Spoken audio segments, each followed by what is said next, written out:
Right, can you hear me? Sound is on, good. All right, let's do something. Let's start. Just allow your feet to touch.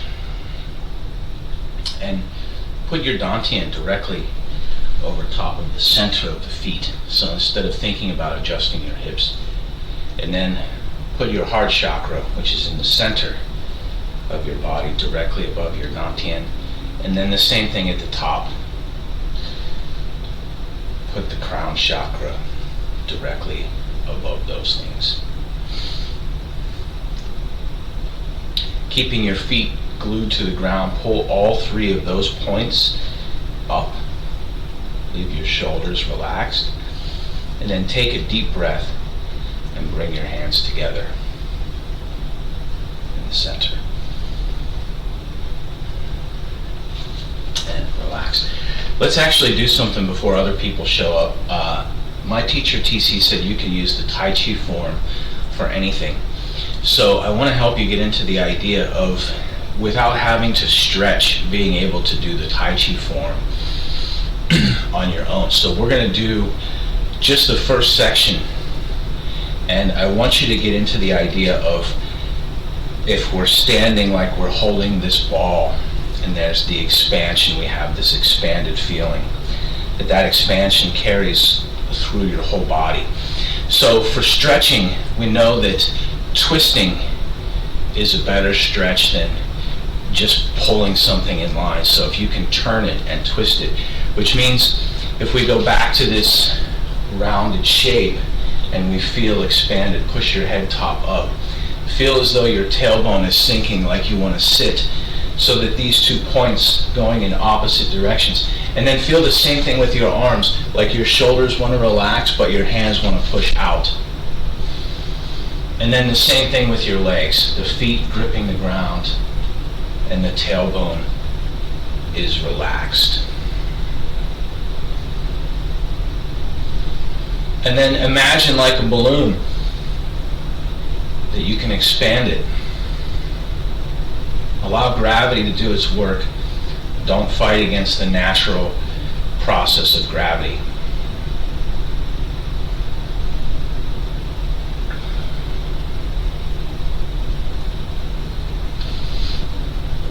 And then when we do Tai Chi, we want to keep the same shape. So start from the center. Line everything in your center up. Activate your whole foot from your toes to your ankle to connect to the ground. Really relax your tailbone. Somebody said to me, they said, when you say relax the tailbone, what is that? It's as if you're going to sit down, as if there's something right on the edge and you like to put just the corner.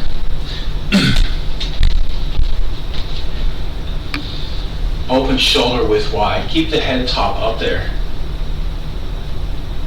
Feel the weight of gravity on your clothing, on your skin, your muscles, your tendons. And then when you sink, take a deep breath and expand. Looking forward. Keep your feet both active while you work. Grip the ground. Grasp the sparrow's tail. Step forward. Stretch. Ward off. Breathing deep. Left, grasp the sparrow's tail. Using both your feet the entire time. Stretch. Ward off. Open all the way and only close to the circular shape. Don't squeeze the inside of the beach ball, the yoga ball. Press.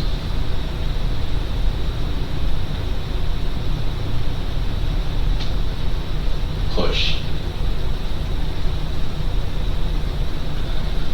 Stay expanded within the confines of your own structure.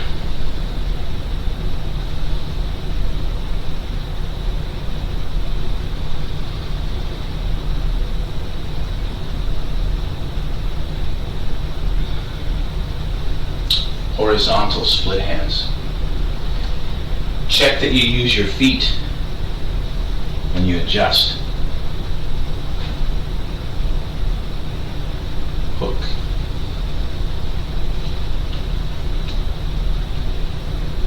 Single whip. My elbows stay round here. Don't allow them to collapse. Split. Roll up. Press down.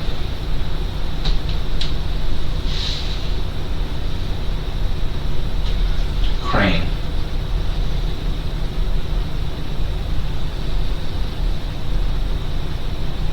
Harp. Press. Square step back. Using your feet the entire time. Even when it seems like one foot is resting, it's active.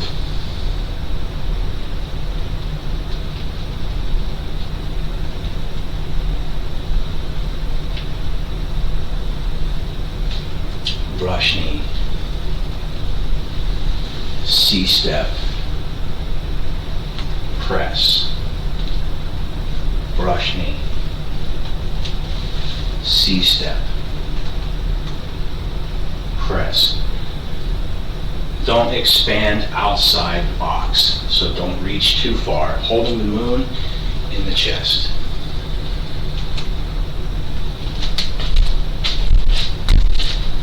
Ban shui. Corner. Breathing, expand, parry. Focus power is punch. Ban shui. Corner.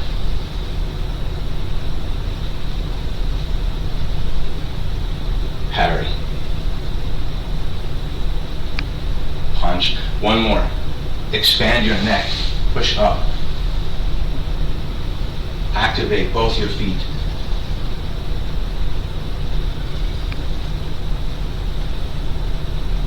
Breathe deep, Ruofeng. Press. Press. Turning to the north. Return tiger to mountain. We're going to close right, left. Bring the feet together.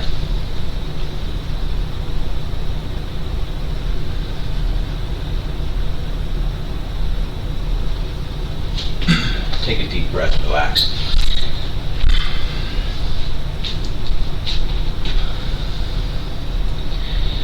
The idea is we want to be able to stretch without having to get into a very dynamic pose. But we're going to change that for just a second and do a very dynamic pose. So this one coming from the Pigua Chuan form, and it's not taught as a stretch, but it's a fantastic single posture, full body stretch. So I'm going to demonstrate it first before I want you guys to try it. So just have a look.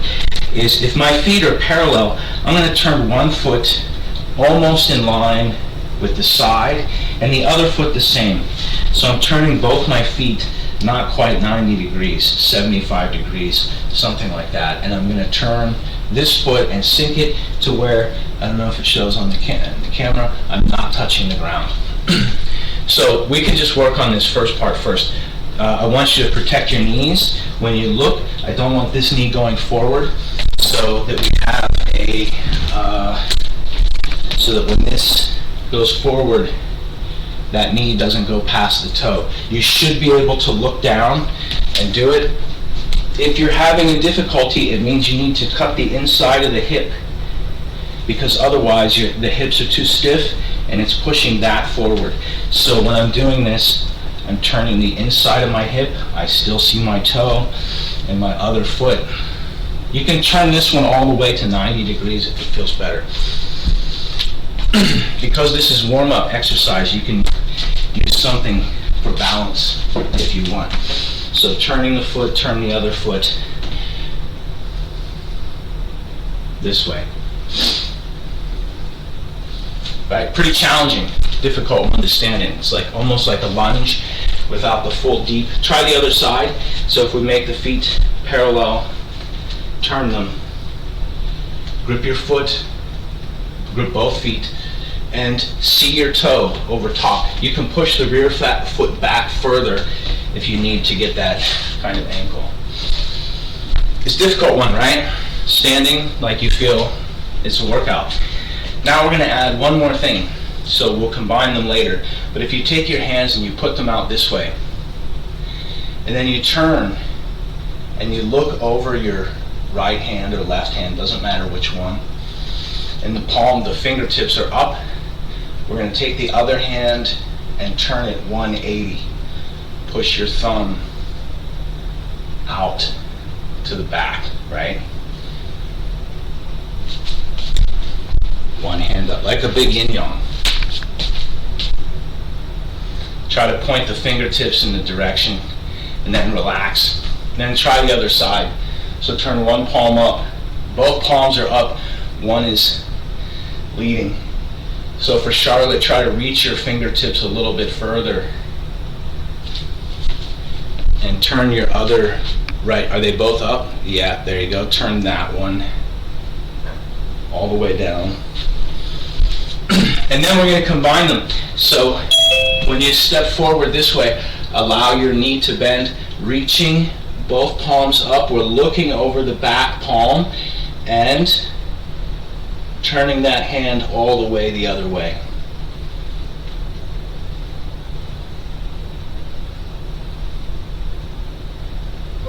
And then come back to the center and relax. So this one, I'm teaching you this one so you can do it on your own. This is not a stretch or a yoga that's taught by the Pigwa form. It's actually a posture that's inside the form. So we end up in a situation like this. There's a movement that comes out of that. Try the other side. So when you turn your feet, reaching out, look back, turn the other thumb all the way over. See your toe in the front.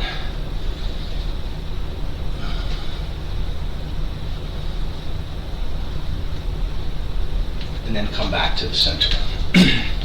We'll do one more on each side. Take a deep breath. And then the same thing, you have one foot forward, the other foot's back. Once you reach, turn the rear thumb all the way. Extend your fingertips. And looking back over your rear fingertips. And then change. Yeah, we'll do the other side too. Balance it out.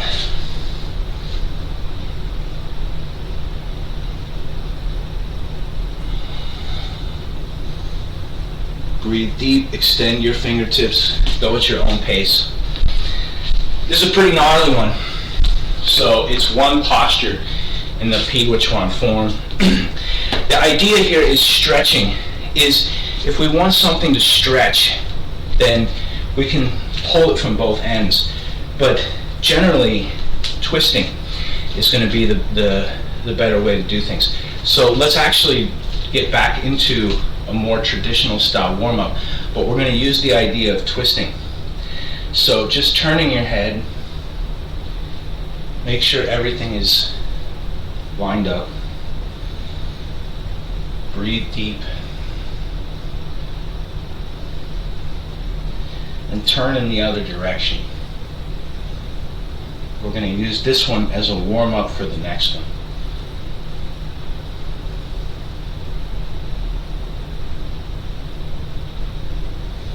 And then change. Take your hand, we're reaching across, and when you touching your ear on this side, pull up on the neck and try to turn your head. Normally I say line up your elbow, your nose, this elbow, your nose and your thumb. Try to turn your head more. So, but the most important is to push up through the back. Keep your chin tucked. And then come back to the center and relax. You can go at your own pace if it feels good to stretch there. Stay there and stretch. And then on the other side, the same. So line everything up and then turn your head more Keep your chin tucked. Keep power to the back of the head. And then come back to the center. By the way, as a reminder for anybody watching at home, pain is one of the body's ways of saying stop. So this, for me, turning extra feels quite good. If you reach a section where it's sore, that means to slow down. If it starts to become painful, it means stop. Let's do one more of those on each side. So reach across, pull everything open, extend the head tucked, keep the chin tucked, and then turn further. Remember to breathe, and then come back to the center. So we're both stretching and turning the neck at the same time. On your own, the other side. Extend, reach out, push your head top up, tuck your chin in. Breathe deep. Push past the center line. And then come back to the center and relax. Next, we're going to do, again, more twisting to open the upper part of the back. Is if you take your arms and allow them to cross, pulling in the center. This is essentially the upper part of eagle pose from yoga. So once you get all twisted and crossed up, breathing, the same thing, turning the center. Look all the way around. Use your breathing to increase the stretch. And then come back to the center. Do not twist your knees. Now with the hands still twisted in this pattern, try the other side.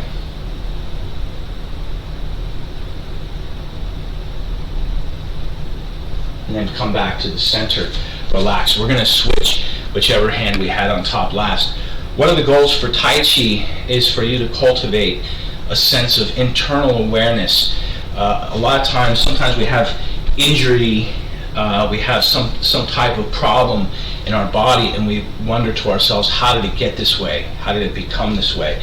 And it's because after some time, the problem that's been occurring, we haven't been focused on it. So it's been building.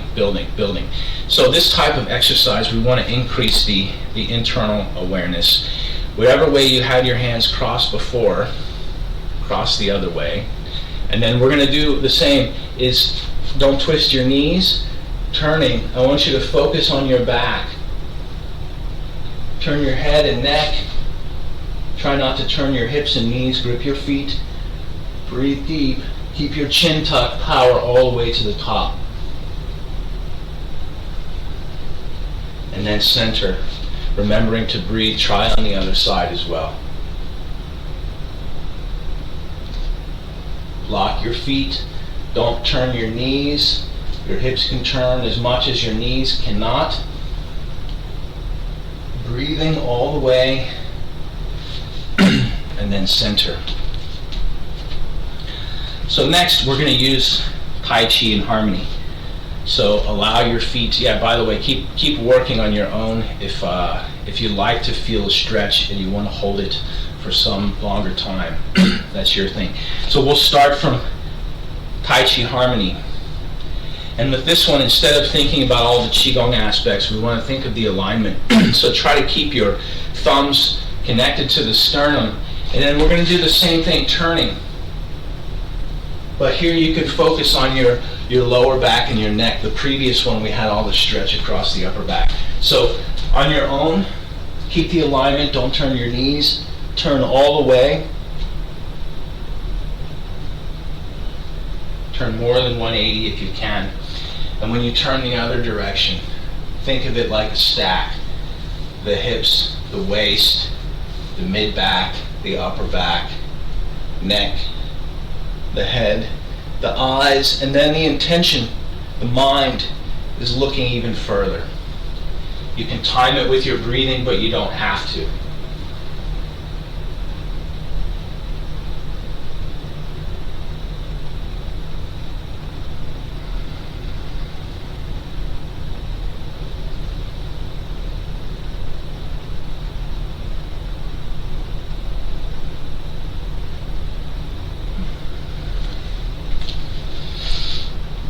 when you finish, bring everything back to the center.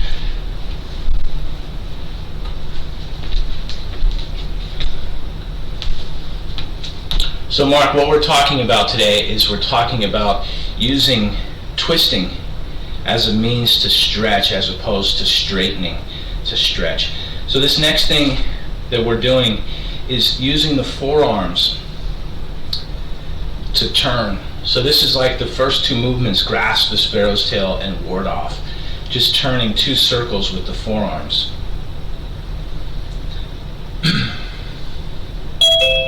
But on this one, I want you to feel like your elbows are being pulled apart. Try to relax your shoulders so the gravity's still doing the work. But feel like the energy is pulling outwards on your shoulders. So if we're doing this holding the ball type exercise, as if it's expanding, but we're still turning the circle with the forearms.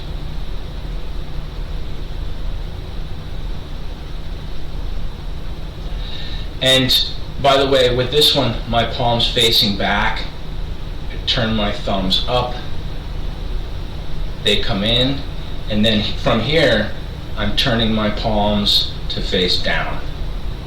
They face out, rotate, come up,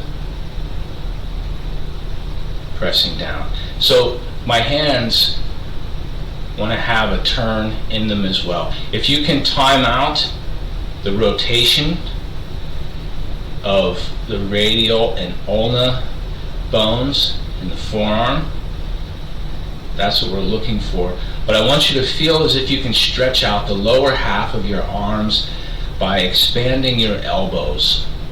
So keep the rest of the structure. Turn the wrists, turn the bones in the hand. This is slow, methodical movement, because I want you to put your mind into the forearms and into the hands. And try to keep paddle hands, by the way, for this one.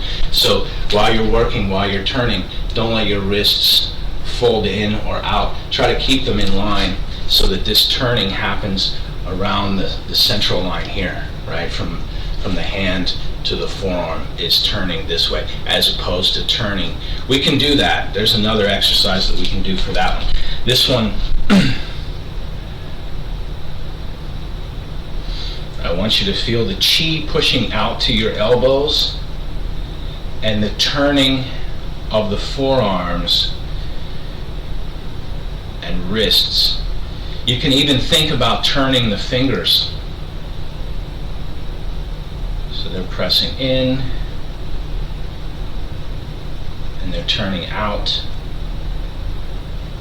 and turning in. So feel like the elbows being pulled away from each other out to the sides.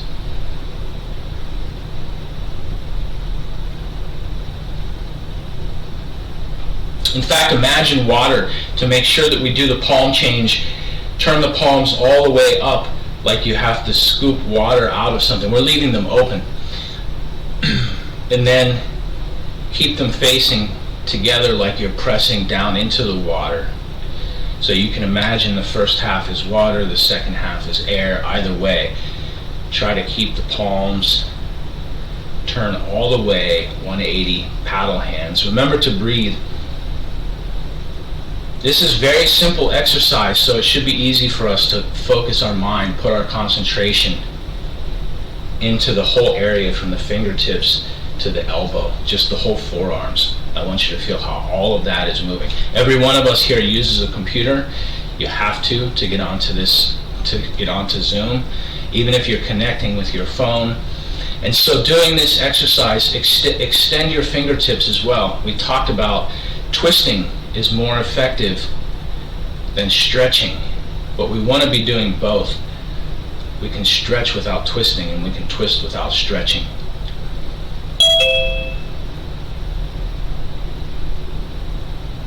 So are your elbows locked in place? If so, while we're doing this, feel that you can grow your fingertips like they're going to reach each other, or they can reach to expand to the end of the room, the edge of the room, the walls, the ceiling, the floor, wherever you're at. So send the energy as if it's going out through the fingertips. For Howard, we're just turning circles around the elbows, so try to lock the elbows in place.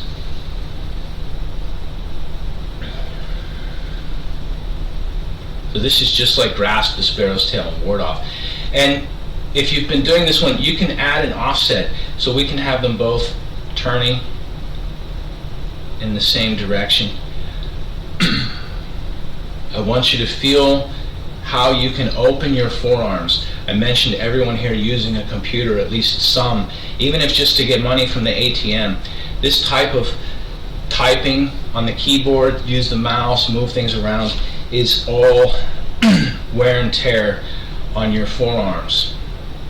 So we can use one exercise.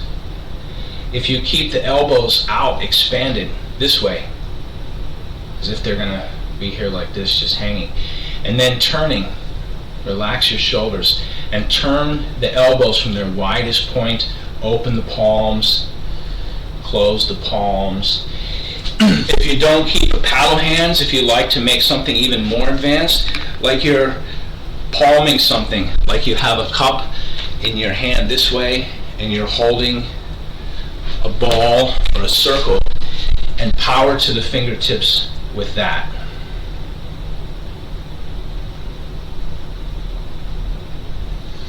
You can turn opposite, you can turn in all types of directions. But this is one of the basic principles of Tai Chi. When we're practicing Tai Chi, this forearm movement happens in every posture, right? So turning the forearm with this space so that it feels expanded. When we do hook, when we do ban lan shui, when we do grasp the sparrow's tail, when we do ward off, the elbows, this elbow turning. So if you've been using the forearms, how many here, by the way, get their muscles right here on the upper part of the forearm? Yeah, everybody should have it, right? If you don't, that means that you're not typing at a keyboard. So take your hands and just massage that area. Just squash it. You have very powerful fingers, so dig in as much as you can. Part of the goal here is to obtain body awareness. So we want to feel when that tension starts to come on and what causes it, because chances are it's not your keyboard. It's the person that you have to talk to while you fix their problems on the keyboard, right? That's what causes the stress. The keyboard doesn't do anything on its own. The keyboard doesn't lie. All right, so we've done some of that kind of stretching. Let's turn at the center. So grip your feet and imagine your spine staying straight the whole time. So keep your head top up and tuck your chin. Remember to breathe. And this is your stretch. So where it feels good in the corners. And then change. Do we go the other way? Try some turning the other direction. Remember to breathe. You can make the circles very large, very small, depending on what feels the best. Next, if you bring your feet together, we're going to warm up the knees. This is also a type of body awareness. You can feel the heat being generated in your hands. And so as we rub them together, we want to allow that heat to transfer to the knees. So when your hands are on your knees, can you relax them? And then can you grip your toes and feel what that change is like? And then relax them again.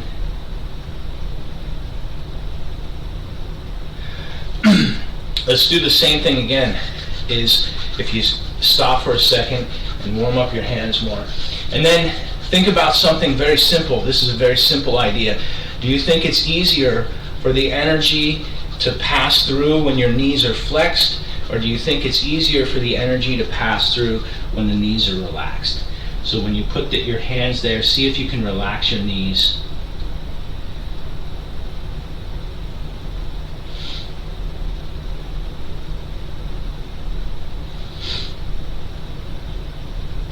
And then we're going to change. We'll do something with the feet. The same thing. This is an exercise, so we're not practicing Tai Chi. You can use something for balance if you want, but pushing like you have the gas pedal. and try to extend the chi past the toes. Can you open your toes? Splay them inside your shoe or your sock. Do some with them open. And then can you close them? Do some closed. We have full control of our body. We may not have the ability to keep them open while we press. And curling them, they may change in one direction or the other. So this is the type of body control, the type of body awareness that we can cultivate on the other side.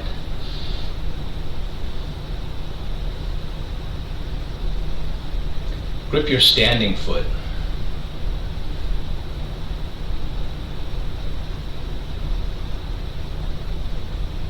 Try some open-toed.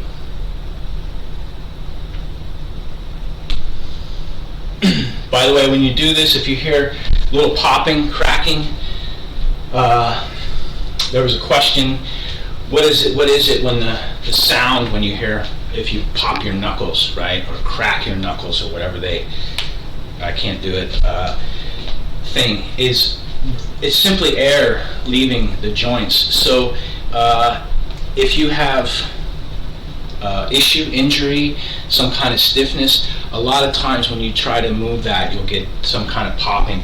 If you have that, it's okay, as long as there's no pain. If you have soreness, pain is coming with that, there's an issue. Let's do a little bit more stretching. So for the leg stretches, you can choose to do either one that you want. I have been doing in the past this one where we put one foot forward and we're reaching to lean, but you can also just going to one leg and pushing your head like you're trying to touch your head top to your foot and then pulling your toes up. Either way you like, stretch the back of your leg.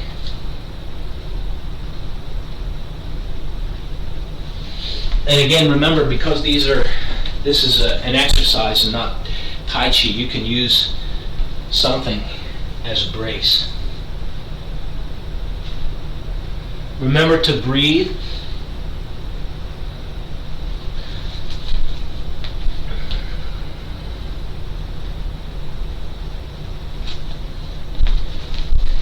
And then once you've done the back part of your leg, we're going to do the inside. So this is one we're going to sort of change. Did you guys get both sides? Did you both? If you didn't, make sure you bounce it out. And then for the inside of the leg, we're going to practice one of these. So make your feet parallel and then pushing your tailbone back and away. If you look from an angle, I'm sitting, my tailbone is going back that way.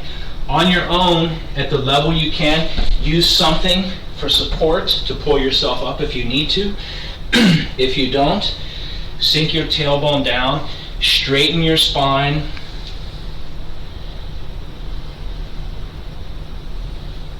Go at your own pace, at your own level. Grip your feet.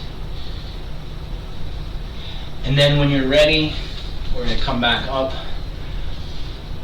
We're going to do the other side. By the way, before we change to the other side, safety first. We don't want to have injury. Injury is a large karmic setback. By the time we recover and get back into our Tai Chi practice, it can take a long time. So as long as we avoid injury, we can make slow, steady progress. Push your tailbone back. Grip your toes. You shouldn't have any pain except the tendons and muscles that are stretching. And the tendons themselves don't actually report pain. Grip both feet. Try to straighten your spine. Remember to breathe.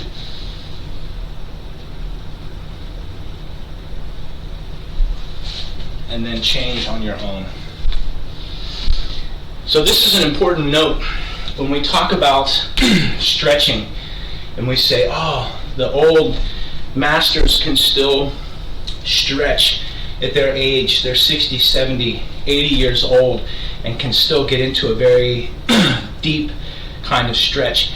It's something that we have to build up to. Some people are very naturally flexible, and naturally they can do that. I'm very naturally flexible. I've never lost that from my childhood. So each of us has our own bodies. And for some people, this may be a low stance. That may be good enough to do swallow skims the water, or snake creeping down in this particular form. We don't have to get our face to the ground. I can't even do it right now anyway. So, next, let's do Tai Chi. I want to do the whole Tai Chi form. First, second, third section. For people that were here earlier, you have a new focus. You can use the first section just for the stretching and inflation, and then continue with the second and third. Pick a place to start. Allow your feet to touch. Bring your head top up. Relax your shoulders. Bring your hands together in the center. And we'll review the static posture ideas one time before we start the form. So the crown chakra is moving upwards. The brow is relaxed. The vision is open. When you practice outside in the park, see all the way to the horizon, past the horizon. Keep your chin tucked. The tongue is connected to the roof of the mouth, and the corners of the mouth are activated. Half smile is the minimum. Push your ears back to line up with your shoulders. Roll your shoulders back. Allow them to relax. Open the chest. The center is supporting. So that means tailbone is hiding, right? I say relax your tailbone. Another way tailbone is hiding is active. It means the tailbone is scooting under 2 to 3 degrees, just a very small amount, a small shift. Lifting the bottom of the torso when we're breathing at the perineum. Knees and legs offline, relaxed. And then starting from your ankle, we have this bulbous point at the top here. Imagine from that ball all the way down is one piece, and you're going to activate that all at once. So using the whole ankle, heel, foot, and toe complex all as one thing, like a crane that has a big claw at the end of it connecting to the ground. And then from here, stepping shoulder width wide. Sink your tailbone vertically. Let the energy go all the way out. And then settling into Tai Chi Chi Chi, the start of Tai Chi. Everything should be round and expanded, like we're going to do standing meditation for an hour. Breathe deep, moving your elbow, grasp the sparrow's tail, step forward, ward off. Breathing again, inhaling power, exhaling, ward off. Breathing. This is roll back. Turn the feet accurately. Turn from the hip. Join the palms. Press to the center. Long breathing. Push. Keep your elbows round. Look left. Glance right. Shuang An. Gather the energy first. Press. Horizontal split hands. Turn the feet very accurately. The owl show is hook. Down pian. Single whip. Turning back to the north. Line up your feet. This is T-Sol, Songshi. Lift hands to up posture. We're going to roll down, avoid, make contact, advance for crane, so wei, pi pa. Remember to breathe, press directly in front of your heart chakra. Square, step back. This is a repetition of crane opening the wings. So wei, pi pa. Don't close the elbows too much. Press to the center. Lo shi, ao bu, kanchong. Lo shi, ao bu, kanchong. Holding the moon in the chest. Punch. Ban Lan Shui right. Corner. Parry. punch. Ban means move, scoop the bucket, hand it to your opponent. Lan means parry, move all the weapons out of your way. Shui means punch. One more. Ban. Lan. Shui. Rufeng. Silbi. Still center line straight, facing forward. Press once to the center, twice to the center. Return tiger to mountain. Bring your right foot to the left side, left foot hook step, right foot square step south, palm press directly in front of your center line. Breathe deep to roll back.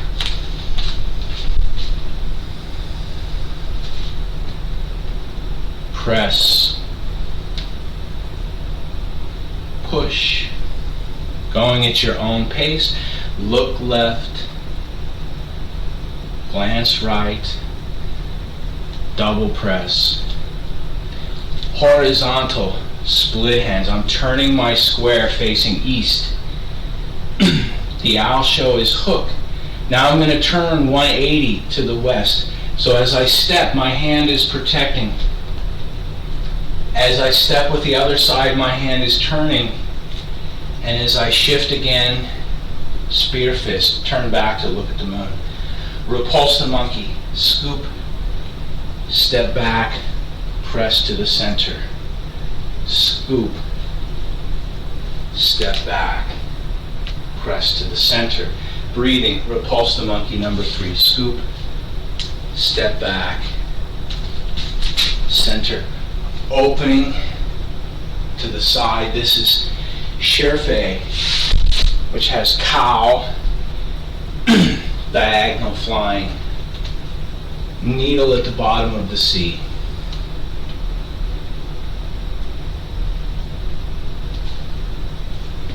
San Tong Bei. Turn, block, punch, kick, square step facing east. Lan.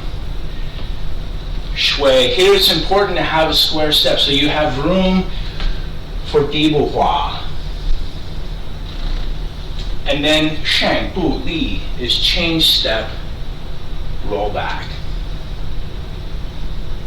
Press forward. Still facing east, push. Look left, glance right, double press. Horizontal, split hands. Now we're facing north, hook, side whip, breathe deep. This is cloud hands in the second section. Shifting and pressing right, stepping and pressing left. Right, left, right, left. One more. Oh, sorry. Hook, corner whip. Turn the square to the west. This is Gao Tan Ma. My hand and foot move at the same time. Now my right hand and left foot move. Now everything moves together. Right foot, left hand. Everything together. Turning, scoop, brush, press to the center. Brush knee, C-step. Press, brush knee, straight step, punch. When we turn, we're going to shift, take a small step, cover, block, punch, kick to the west, square step, focus power to punch. This is Zohua, bend the bar, left deflect, like you're flexing. Cross the hands, kick. Da Li is big roll back. Keep your upper body lined up with gravity.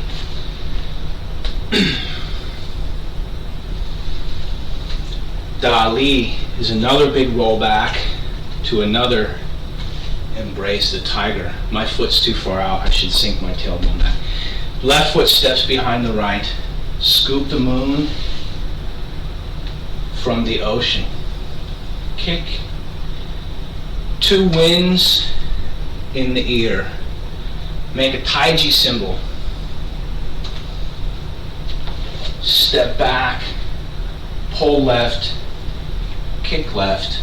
Turning. 1, 2, 3. Pull right. Kick right. Block. Punch. Kick west. Square step. Breathe deep. Focus power. Rufong. Breathe. Breathe. We're halfway through. The first and the second section are as long as the third section. Bring the feet together. Form a T. Square step. Palm press. Center. Breathe deep to roll back. Turning south. Press. Using both hands. Push. So gu. Yo pan. Shuang. An. Horizontal split. We're turning 90 degrees facing east. This is Diao Shou is hook. Side whip. This is Yama Fazeng, wild horse parting its mane. The right side sinks and then comes up through the center to expand. Cover the left side. Sinking up through the center of the circle. Expand. Cover the right. Number 3. Wild horse shaking its mane. Return to deep breathing and adjust your feet to roll back.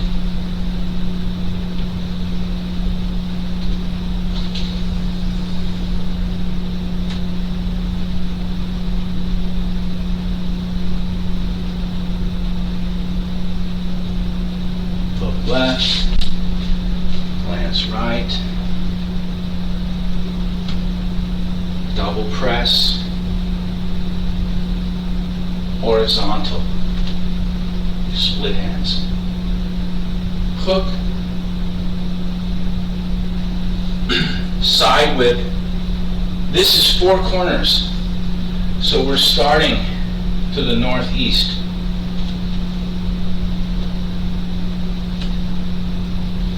And then looking, keep your upper body lined up, Zhong Ding, northwest.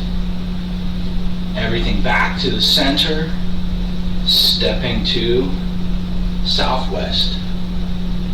Head check first, line everything up.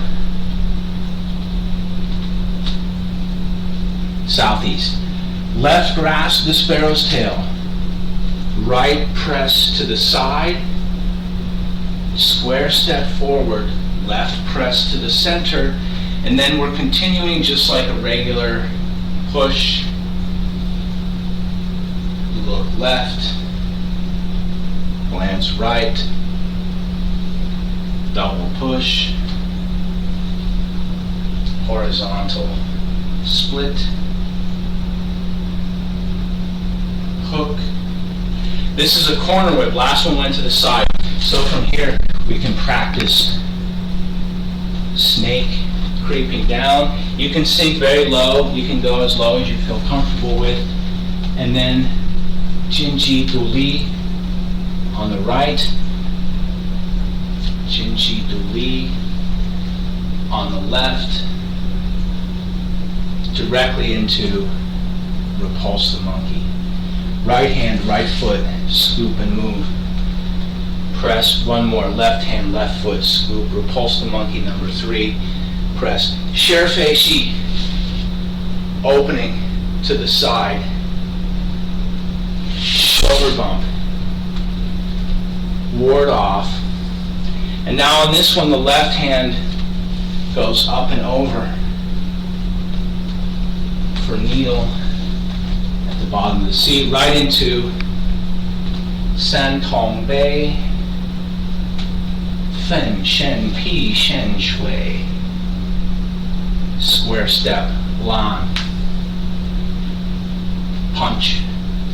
Head top up, breathe deep. Di bu hua. Sheng bu li.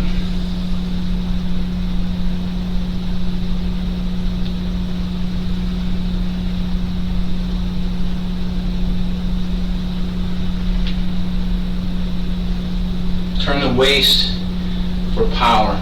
There's a waist turn in every posture. Double press. Horizontal split hands, turning the square north. The owl show is hook. The last one went to a corner, so this is parallel. This is cloud hands in the third section. Press right and left. Press right and left. Press right and left. The owl show is hook. This is a corner whip. We're setting up. This is snake flashing its tongue. So we shift back. The right hand covers, left hand coming on the inside. Turning. Turn 180. Pull right. Kick right. Cross kick. Square step. Brush low. Punch to groin. Half fold knees. Change step. Breathe deep. Roll back.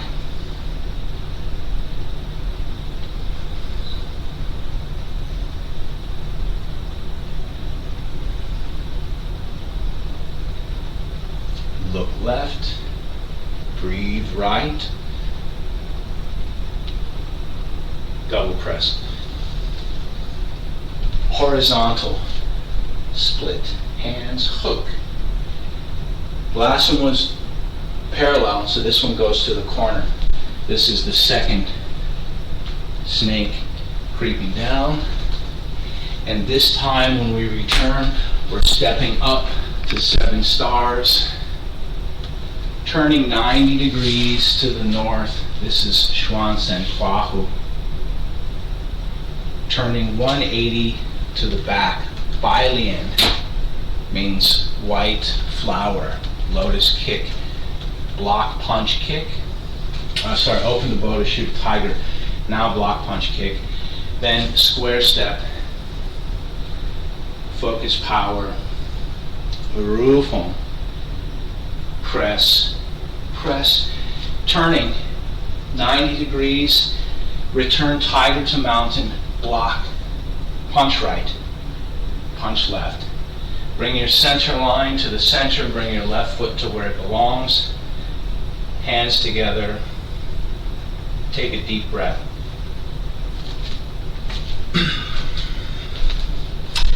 So let's actually take a second just to do some breathing.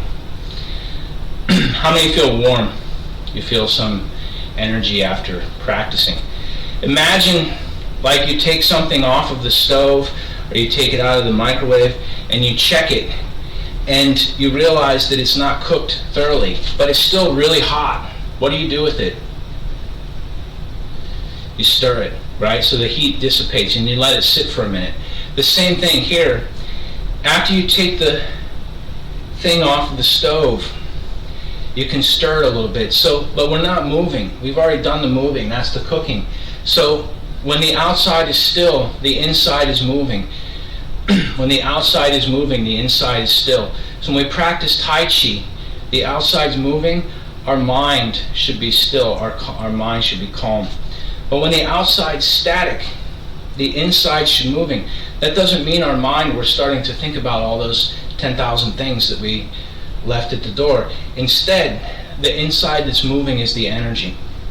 So just imagine a circle that starts at the bottom and it goes all the way up and around and goes back to the bottom. So like you're inside of a a tunnel this way. You can imagine a ball if you like as well. And just imagine the energy going all the way up the back of the circle and down the front of the circle. You can just be holding without moving remember, the outside is static, the inside is moving. I'm demonstrating. So while you're standing, some people teaching what they call the microcosmic orbit, which starts at the base and comes up the back and goes over the top and down the front, back here. But instead of making this little circle, I want you to imagine the energy is a wave. It's not constrained to your channels. It's not constrained to the invisible line where you think it is. It can extend very far off that. And so imagine like a wave coming up from your heels all the way up the back of your legs to the top of your head. And then you can think of a waterfall or a crashing wave in the front, going down the face, the front of the neck, the front of the body to the toes. And you can extend that quite a ways. You don't want the energy to escape, but it's moving. Feel like a tidal, the power of like the ocean waves for the energy coming up and going back down. In the book, they teach the line because that's where the line is on the body. We don't know how to control it outside of the body. So just remember it's your chi to regroup it. Don't let it escape, but feel the energy come up. This is the stirring. This is the most basic stirring. So they refer to this as the microcosmic orbit. If you bring energy up your spine and down the front. In the beginning, some people asking, how do I move energy? I don't even feel it. So in the beginning, the Qigong is very similar to the smiling practice. Smiling is a fake it till you make it type activity. If you're in a bad mood, if you put on a half smile, it's going to be difficult to stay in a terrible mood. So the same thing, this, if you move your mind where you think that energy would travel, right? These are the two basic meridians in acupuncture as well. One is starting at the base of the tongue, and it comes up over the tip of the tongue and goes down the chin, and it goes down along the front. There's an actual line where you're supposed to put needles if you're treating something. The other one, and then this one goes all the way to the base, to the perineum. The other one starts at the bottom of the torso, at Hoyin, which is a point at the bottom, and comes past the anus, past the tailbone, all the way up the central line, the neck, the top of the head, over the top of the head, down the nose, past the philtrum, and all the way up to the back of the upper palate, way up inside. So those are the two channels, Dumo and Renmo. The front one is called the conception vessel. The rear one is called the governing channel, the governing vessel. Acupuncture lines have a bunch of different names, vessel, channel, meridian. You can ignore the lines. Imagine the energy coming like a wave up your back and going down the front. Those two lines can be active. So that's the microcosmic orbit. You can relax once you have a chance to stir and let the energy reach all of the points. Where if you reach across and you feel your shoulder where it's tight, it's tense, you can use chi to loosen that. So when you practice, after you practice, your body awareness should be increased, right? When we practice Tai Chi, so you say, oh, my neck really feels sore.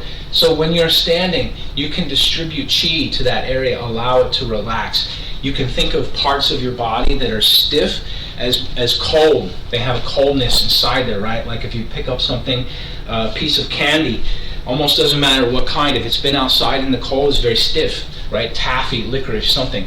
But if you heat it up, it's very flexible. And we want our tendons to be very loose and flexible. We have, it looks like, is it 25 minutes? Is that correct? My time is up. Or are we past? Did we go past? I don't even know what time it is. I'm going to continue for like another 25 minutes, right? So if you got to go, it's time to go. But in continuing, does anyone have questions about something from the form? Yeah, go ahead, ask as you like. Brian, crane, I remember that sometimes there's a bounce with, I think, the left hand, and I don't remember what the purpose of that is. Okay. Exactly where it fits. Sure. This is The bounce is actually something that my teacher taught. TC had a very interesting application of crane. So in the first section, we have something, what comes right before crane is we have lift hands to up, posture. I have to actually do the thing to find where it's at. Kick, split, roll up, roll down, turning. The bounce is, just imagine you're standing there minding your own business and somebody comes and they put something to your center. Hand, fist, weapon, pamphlet, taco, whatever it is, and you don't want it, right? The first one is just stepping back and pressing down, right? If the person has real intent, if they're really holding on, let's say you don't like tacos. Anyone here not like tacos? I mean, come on, right? So, but let's say you don't like tacos for some reason, and somebody hands you a taco, you can just slap it out of the way. But if they're really intent to give you a taco, they're not going to drop it and they're not going to let it go. They're going to keep jamming it towards you, right? They have a taco. They want to hand it to you. No, I don't want that. If it goes to the ground, you're good. You don't have to think about it anymore. But if you hit it and they don't release, if they don't, oh, I'm sorry, I didn't realize you didn't like tacos. That means there's going to be power there. So when somebody has power and they're reaching forward, whether they have a weapon, whether they have some object or not, this is the idea. Is if they're moving, if their power is going forward and they have intent to reach to you, if you press, it's going to create this kind of stiffness, right? Especially if it's like a reaching or are you studying Shingi? I don't know. If you're studying Shingi, it's considered a wooden style movement. It's growing, right? It's not metal chops and gets to the point, right? Fire is blowing up and exploding. This is considered a wooden type movement. If somebody's like a vine or a root that's reaching, right? If you're pushing, fighting with somebody and they want to reach and they have this growing reach, it's a wooden style movement. So as that wood comes in, we just give it a hit. If it bounces, then it means that there's intention behind it. So the first part is the avoid is stepping back. The make contact is doing the first part, the bounce. TC would say test it. So you bounce. And if there's this, right, if there's power there, then that means after the bounce, we can see right away, it didn't move out of our way. It started to come back up on the up bounce. We use that to stick with the back of the hand and the forearm to open their reach. And then this hand can cover, can strike, can grab a pocket, take them off their root. I have never used the first part of TC's technique, but I have used the second part of TC's technique. Crane is very good in push hands. Once you have somebody in a situation, if you can connect this hand to their other wrist and you can turn to here, that means their structure has been twisted this way. And because we're here, this is very powerful. If you stand like this and you put your hands like this is a powerful position. The cage is fully open this way. So if we avoid and then step in to get this type of thing, you can get the opponent fully twisted off of their root. The first part is what I would refer to as type of signature movement. I practice it the way that TC does. Not everyone does that. So knowing the bounce at the beginning is sort of coming from this particular lineage. I have studied crane with Master Yun, and the application is more like what we talk about in push hands. Again, TC was very into locking, joint locking, and twisting other people's joints. As a martial artist, I don't like to constrain my opponent. I'm not licensed or registered. I'm not a policeman. I'm not a bodyguard. I'm not security. So if somebody comes to me and they like to fight, and I lock them up, right? Let's say I can get them under control and control their structure. I have to still wait till somebody else that's authorized to come and take them away. Because as soon as I let them go, guess what's going to happen again? We're going to have a fight. So I have a different view of things. Chin-Na is a little bit like a chess game, so you can there's books about that kind of thing, about how to lock the joints in all different types of manners, and then also the art of escaping the lock. This is the Brazilian Jiu-Jitsu does a lot of this kind of stuff. I like to punch and kick, so my crane is this one is even less than a strike, is a swipe to the eyes, right? If you can make contact with your fingers, If you put your hand out like this, right, take your left hand and put it in front of yourself, and then take your left hand or your right hand and just try to wing the top of the fingertips over top of it, right? Like you're doing this. And just imagine that's the eyeball.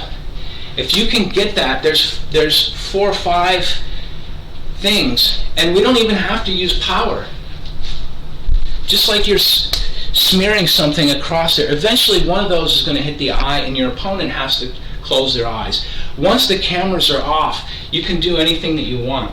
There's another technique that you can do, which is this. It's really effective. Just put your hands right over top of your opponent's eyes, because you know what? They can't see anything that's happening at that point. So this is good for Aaron. When you're playing push hands, I don't know if you guys have got to the point where you can release a hand yet, but if you can, just cover their eyes and start to walk around. They won't have any idea where you went, right? It's not going to work with a very advanced opponent, because as soon as you do the reach, or if you get to here to cover their eyes, they're going to move out of the way.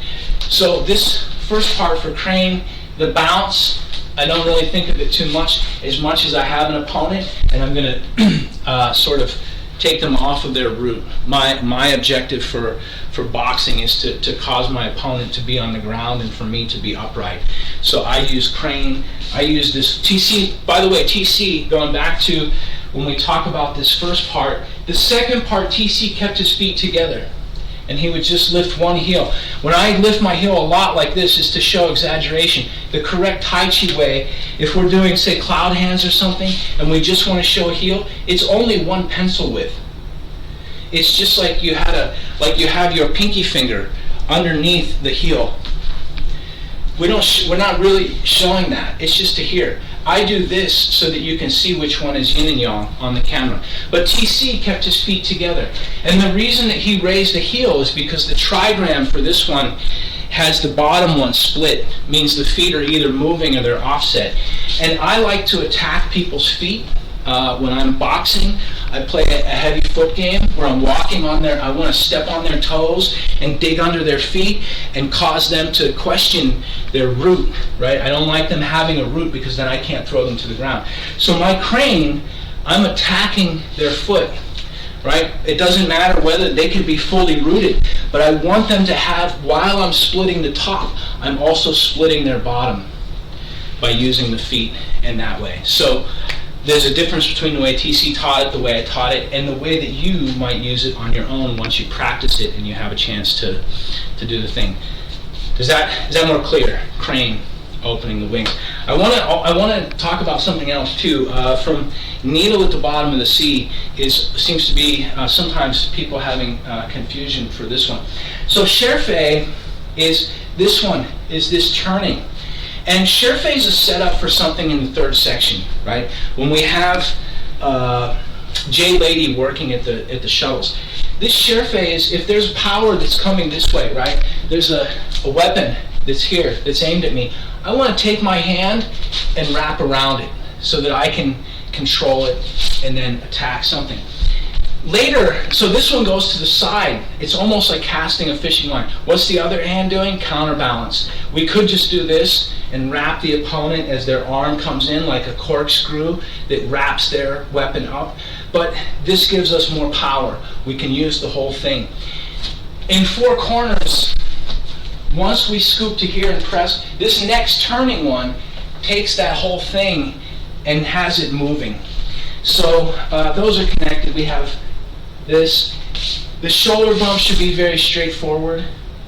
Pretty, if there's something you like to hit, and you smash into it with your shoulder, right? This is the way, when you see them action moving, they want to break down the door. That's the same, but you have an opponent, and you smash into them. And then the ward-off assumes that maybe they've clung to your body, or they're attaching here, and we can still ward off here. So needle at the bottom of the C, both hands turning in. So if we do this type of movement, is kind of like what we started with. But one hand in the first section, or in the second section, my right hand does the big travel. My left hand is just doing a small one. So my right hand makes a big loop, my left hand is meeting. And then once I'm here, I can do this movement, right? We have this shucking. So the whole thing is after I've done kneel at the bottom of the C, how's it go? Repulsive monkey, diagonal flying, shoulder bump, diagonal flying, and then this, both hands coming up. In the second section, my right hand is active, and it's going first, the other hand going. In the third section, after I do the shoulder bump, my left hand makes the bigger loop.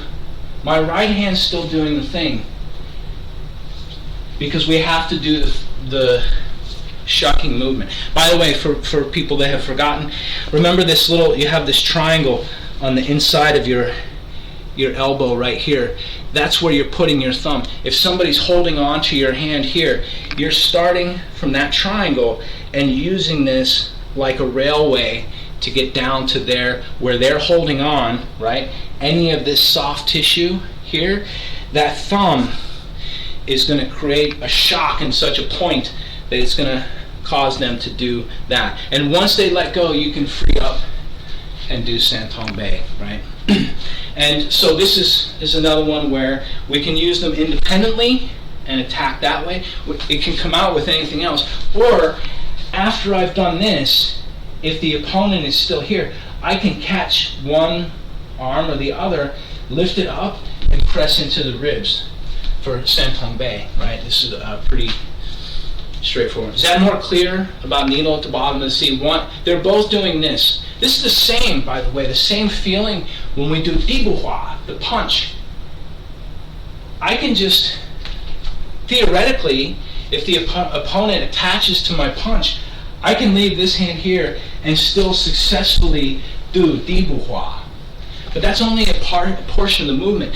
Remember, when we do Dibuhua, this other hand also looking for that triangle in the forearm, right? I don't know if you can see the light and the shadow, but this hole that we have here, because the same thing, if I punch and the other person does grasp the sparrow's tail, and I connect my arm to my torso as one, like one piece of metal, when I start to do this, they may still be holding on, so my other hand is going to come in, forming a circle, using the forearm, the elbow, to get to here, and then on my way up, we have that shucking, the pulling back and forth feeling. Very powerful, right? So if we're to practice slow, I do punch, somebody catches my wrist, I'm turning this wrist in, and this other one goes out to get to here. By the way, this other thing coming up can also help protect you if you're doing the movement, if their other hand is free. So we can do Dibuhua here, but then this other hand coming up, and the full movement is connecting to here, and then change, and then we have Shangbu, which is change, step, and then roll back. As sort of advanced note, sorry Howard, this stuff may be all second, third section stuff. As an advanced note, the Dibuhua change step, the change step rollback. This is, when we have the change step, we don't do the 90-degree turn for the feet. So I don't do this one after those. So when I punch, Dibuhua, and then change step, roll back. I don't turn my feet after that. And for those of you that remember, the change step can happen 5 ways. After the punch, we can Dibuhua, change step forward. Dibuhua, change step backwards. Dibuhua, change step in place. Dibuhua, step left. Dibuhua, step right. So the change is happening before or during the rollback, if that makes sense. 10 minutes left. Questions, thoughts, comments, ideas. Let's go back to the very first thing that we worked on today, which was the 5-star thing from Pigua. So we'll kind of close with a little bit of a stretching exercise that will get you even more warmed up than you were already. So this is an exercise from the Pigua form. The Pigua martial arts form has a lot of this type of movement, and we're going to practice just one posture. The most important thing I want you to do is be able to see your foot, is to protect your knee. So we're going to start, if we take this nice wide parallel stance, and I turn one foot, open it at least 45. And then my other foot I'm going to turn as much as 90. And I'm going to sink my tailbone. We're just going to do the legs at first. And so when you do this, when you look down, I want you to see to your toe all the way. Because if you can't see your toe, that means your knee is too far forward. So on this one, we want to have it here. Try the other side. We have a nice square stance, 45. You can turn this one all the way to 90. This is kind of like a lunge. Don't rest on your knee. That's too much. But you can keep it 1 inch off the ground or more, and then rest. This is a good one for the legs. And then we're going to add the arms. So while we're standing, if you have the hands here, reach out to both sides, and then turning one palm over. And then we're going to look at the one that's facing down, and then change. Turn both your palms, looking over the other one. And I think at the beginning we turn this even further. We turn this other palm so they're both up, but one thumb is facing one direction, the other is facing the other direction. You see when you turn, it starts to form like a Tai Chi symbol. You get this yin yang. But we want to try to straighten that out as much as possible, so we're pulling it while we're twisting. Next, we're going to add the two, so relax, take a deep breath. Take 2 deep breaths. Take 3, because when we get here, we're going to do this, looking, try to keep your spine straight, see your toe in the front, and then you can turn that palm all the way back the other way. Extending, reaching, stretching, and then come back to the center. Take a deep breath. We're going to do the same with the other side. So,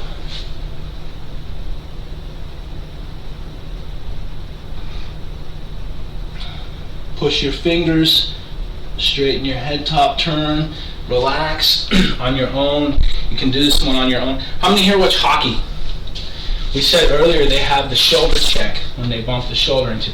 I think, if I'm not mistaken, in hockey they have this thing here is when if you have a goalie that's defending a net, they use this posture to block as much of the net as they can.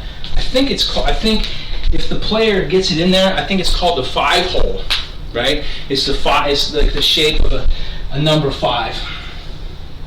So you can think of that while you practice this. By the way, a lot of times people asking about other Kung Fu, they don't just want to study Tai Chi, they want to study something that's fast, dynamic, powerful. The Chinese martial arts are all based off of Tai Chi. So Tai Chi sort of becomes the alpha and the omega. We start in the beginning because we have to learn the alignment principles. And once all of that stuff's carried out, Pi Gua Chuan, for instance, and Ba Gua Zhang are all based on the same Tai Chi ideas: head top, shoulders, tailbone, what's happening with the center. So when you practice this one, you should be trying to maintain all of those same Tai Chi ideas. The spine is straight. Maybe I can't get into it because I'm too stiff. But we want to go back to the Tai Chi ideas. Later, when you learn something more advanced, right, if we're doing some Pi Gua Chuan, this is all still based on the same concepts for Tai Chi. So we use the Tai Chi form practicing 10,000 times to remember the head, top, the neck. Then later, when you like to move very fast, it's like an axle that's very straight, right? This turning movement gives us a lot of power, because if we have this kind of bad posture and we try to do the thing, not as valuable, not as powerful, and maybe not as effective. We're going to close doing some Qigong. Any questions, thoughts, comments, ideas? Make your feet shoulder width wide, and reaching, we're going to turn the forearms So reaching all the way up to stretch. And then on the exhale, I want you to feel as if your hands are floating. I don't want you to do it too slowly, because remember, we said we can control our body temperature with breathing. So take a nice, long, slow inhale.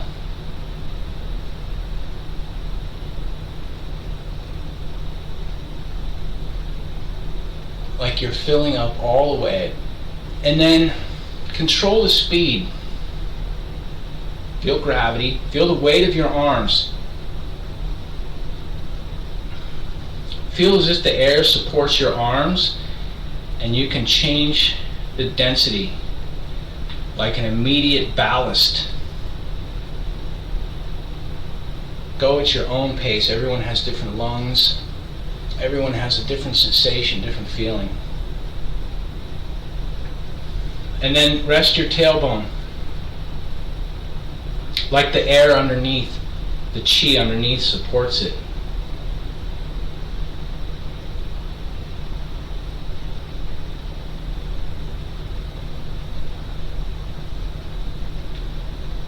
Going on your own, inflate. We want to at the least balance the breathing. So the inhale and exhale are same length. If you make a longer exhale, it will make you warmer. If that's the case, direct that energy to part of the soup that's still cold, part of the stew, whatever you're heating.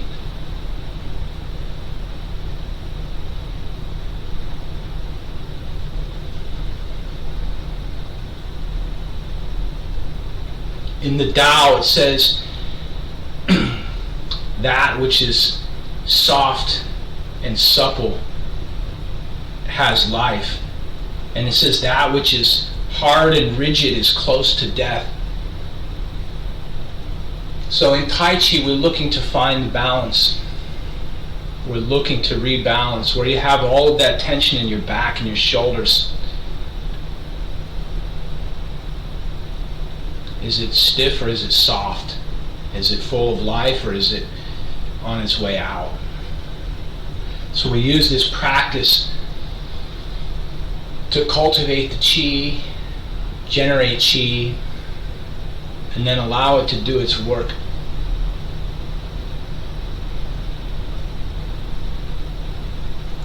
While we're breathing, you can think about this also in terms of a healing practice. So, acupuncturist takes a needle. It's metal. It's the hardest of the four elements. Maybe we can generate an earth, a diamond, but we can't shape it into a needle. So metal is pretty good. We use a stainless steel needle and we put it all the way into a very, very specific point. And this is the yang end of things, the action-oriented, the hard-oriented side of things. The other way to do healing on the same exact point, instead of sticking a needle inside of there, is we reach out our hand, or even without reaching out our hand, we focus our third eye spot and we look at that point where we want the energy to go. And you can think of a Saturday morning cartoon where the superhero can beam out psychic energy, right? There's no touch. But this is considered the yin, the soft end of the healing spectrum. The hard end is taking a metal stick and hitting it, hitting the tendon, hitting the muscle, until it no longer has the stiffness. It's too tired to even remain stiff, and it becomes soft and the energy travels through it. The other way is we use our mind. And we can still use tools. Instead of using your third eye, you can reach your hand out and put it over the spot that hurts. They're both effective. You have to know how to use both. This is the same if we talk about self-defense, martial arts. A lot of times, guys, men, just want to know how to throw the hardest punch. What's the way to do the most amount of damage by using my fist? And a lot of times women want to know fastest way to get out of there? What's the quickest way to escape? And those are the yin and yang. The same thing with the healing, the acupuncture needle and the energy coming out at the end of your hand. We have to know the right way for each and when to use each. If you can increase your body awareness to a very high level, you can heal yourself without having to put needles inside or even having to stop to take the time to put your hand over the area. But in the beginning you may have to, you're a beginner. If you don't have the body awareness to not injure yourself, that means you have to take the time to meditate, to find where the injury is coming from, where the illness is coming from, the sickness. Tai Chi is good healing meditation. If you can't practice Tai Chi for some reason, seated or standing meditation is also good healing practice.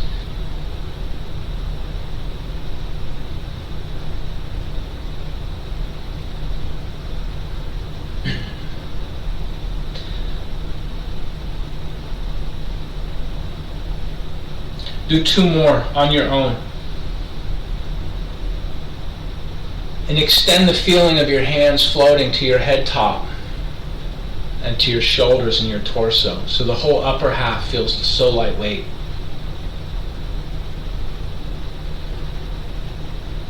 Let all the sinking and tension go all the way down to the bottom, to the feet. So you can relax your glutes and your thighs, the hamstrings.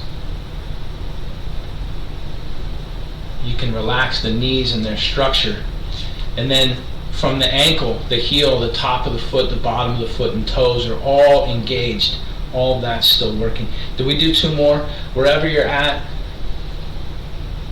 after you finish, you have the feeling floating. Bring everything back together in the center. Bring your hands together in the center. And then put your mind into the Dantian. Take a second to smile to yourself. Smiling at yourself. Take a deep breath. And then internally, would it be verbally if you're doing it internally? Your internal voice to your internal ear. Take a second to give thanks to yourself. Your mind, your body, your energy is still going, still working. Even if it's not 100%, we can go back and improve, increase. And then move your mind up to the center, to your heart chakra. And looking inside at the center of your heart, take a second to smile to your heart chakra. It's working 24/7. We don't have to think about it. Even if you have a bad one, it's still a pretty good one because you're here doing Tai Chi. So take a deep breath. And then internally, take a second to give thanks to your heart. Smiling at your heart. And then one more time, move your mind where you think it is, up into the center of your brain. You can think of the third eye point. In Mandarin, it's called Tianmu. Tianmu means heaven eye. We refer to it as third eye. So internally, take a second, deep breath. Smiling to your third eye, take a second to give thanks to your brain. You have an extraordinary mind. And we're going to go one more time all the way up to the crown chakra. And imagine up top there you have a portal, a door, a manhole cover which you can move and look down into the inner workings of yourself. Imagine standing above that point and looking down in and seeing all of yourself from above. Take a second to smile to yourself. Taking a deep breath. Give thanks. Imagine seeing yourself from farther away, even farther away than you are now. Adjust your position from way out there. Take another deep breath. And then bring yourself back to yourself, going back to the Dantian, back to the center. One long last deep breath. And that's it.